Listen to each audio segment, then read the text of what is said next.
بسم اللہ الرحمن الرحیم اللہم صلی وسلم وبارک دائما ابدا علی حبیبک خیر الخلق کلہم۔ سمیر بھائی بہت شکریہ، اللہ پاک آپ کو سلامت رکھے۔ قبلہ مفتی صاحب نے ماشاءاللہ بہت ہی خوبصورت اور بہت عمدہ ماشاءاللہ گفتگو فرمائی ہے۔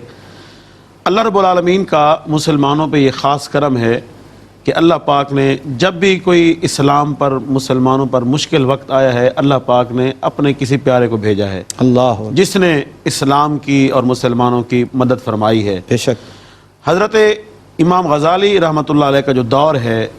وہ آپ کی جو پیدائش کا دور ہے، آپ کیونکہ مجدد وقت ہیں بے شک اور آپ مختلف علوم کے امام ہیں، وہ جو دور ہے پرفتن دور ہے۔ اس دور میں معتزلہ کا عروج تھا، اس دور میں فلاسفہ جو ہے وہ فلسفے کے ذریعے گمراہی پھیلا رہے تھے۔ مسلمان جو علماء تھے انہوں نے دفاعی پوزیشن اختیار کی ہوئی تھی، اللہ وہ دفاعی پوزیشن میں تھے، اور جو فلاسفہ تھے جو عقل کے ذریعے لوگوں میں گمراہی پھیلانے کی کوشش کر رہے تھے، وہ جارحانہ انداز اختیار کیے ہوئے تھے۔ اللہ تو امام غزالی رحمۃ اللہ علیہ نے جو بہت تجدیدی کارنامے سر انجام دیے ہیں، ان میں سے جو سب سے بڑا ہے، جس طرح حضرت فرما رہے تھے، وہ یہ ہے کہ آپ نے فلسفے کو مسلمان کیا، واہ فلسفے کو جو ہے اس کو اسلام کے تابع کیا۔ ان لوگوں نے فلسفے کو عقل کے تابع کیا ہوا تھا، آپ نے فلسفے کو اسلام کے تابع کر کے پیش کیا، اور جو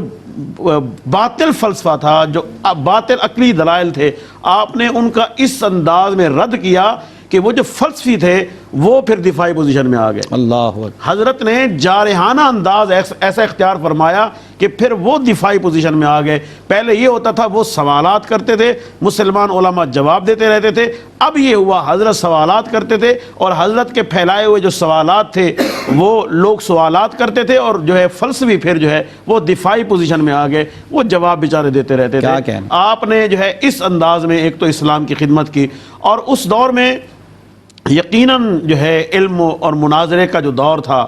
اس دور میں جو بولنے والا ہوتا تھا، جو مناظر ہوتا تھا، جو مجمع میں گفتگو کرنے کا ماہر ہوتا تھا، اس کا سکہ چلتا تھا۔ امام غزالی رحمۃ اللہ علیہ آپ جو ہے جب آپ دیکھیں جیسے 34 سال کی عمر میں یا 30 سال کی عمر میں آپ نے جو ہے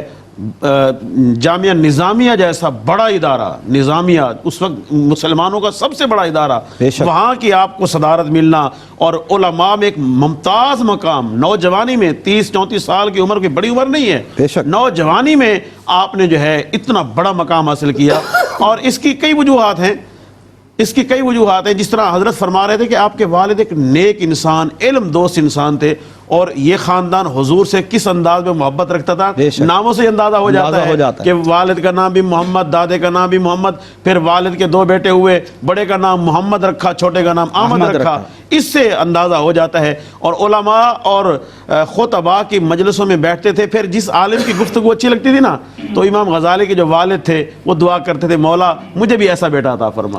جس محقق کی تحقیق اچھی لگتی تھی، مولا مجھے بھی ایسا بیٹا عطا فرما۔ اور جس خطیب کی بات اچھی لگتی تھی، مولا مجھے بھی ایسا بیٹا عطا فرما۔ اللہ پاک نے ان کی دعا اس انداز میں قبول فرمائی کہ اب اسلام کا جو بھی آپ علمی شعبہ دیکھیں، چاہے وہ فلسفے کا شعبہ ہو، چاہے وہ فقہ کا شعبہ ہو، چاہے وہ تصوف کا شعبہ ہو، ہر شعبے میں امام غزالی رحمۃ اللہ علیہ قیادت کرتے ہوئے نظر آتے ہیں۔ یہ والد کی دعا ہے، یہ والد کی دعا ہے۔ تو آج کے دور میں میں خاص طور پہ ہمارا کیونکہ مقصد بھی معاشرے کی اصلاح ہے، تو آج کے دور میں میں والدین سے یہ گزارش کروں گا، جس طرح ہم اپنی اولاد کے لیے کاروبار کی کامیابی کے لیے دعا کرتے ہیں، دنیاوی تعلیم میں کامیابی کے لیے دعا کرتے ہیں، اسی طرح ہمیں یہ بھی دعا کرنی چاہیے کہ مولا میرے بیٹے کو جو ہے قرآن کا مفسر بنا، حدیث کا محدث بنا، میرے بیٹے کو فقہ عطا فرما۔ امام غزالی رحمۃ اللہ علیہ میں جو یہ قابلیت، یہ خصوصیات تھی، ان کی سب سے بڑی وجہ اللہ کا فضل، اور اللہ کے فضل کے بعد ان کے والد کی جو دعائیں ہیں وہ شامل۔